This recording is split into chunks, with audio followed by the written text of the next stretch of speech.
welcome to the latest episode of Cut to the Chase. And here we are today, we're talking because we just finished a review meeting where lovely Susan and Earl said to me, we taken the advice that Diego has given because he said that that's what he would have suggested if we were his parents. So at the end of the meeting, you went like, well, what would you do? What would you suggest if you actually had to work for your family?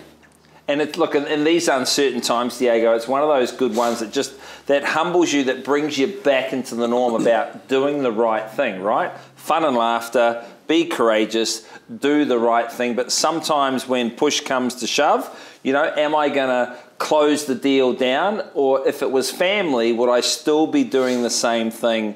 We've constantly got to keep reminding ourselves it's a privilege to get paid the commission. It's a privilege to do what we do. But sometimes don't push as hard as you probably wouldn't if it was family. That's all. It is. And interesting enough, at the end of the meeting, they said, we are here, wide open eyes. If we don't get the price that we want now, we will try again with Diego in spring.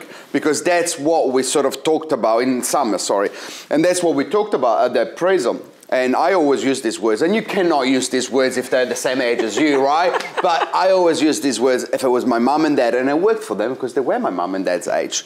If it was my mom and dad, I would sell now because you guys need to be sold by middle of next year, going to retirement. So unless you're prepared to stay for a couple of years, the sooner you sell, the better it is. That's what I would tell to my mom and dad. At work, and they quoted me.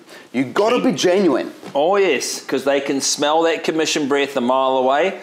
Be genuine, treat them like family, and always remember when engaging with people, you gotta make them think. Yeah. You gotta make them laugh. You gotta make them feel, and then you gotta give them the facts. Until next week's Cut to the Chase. Treat them like family.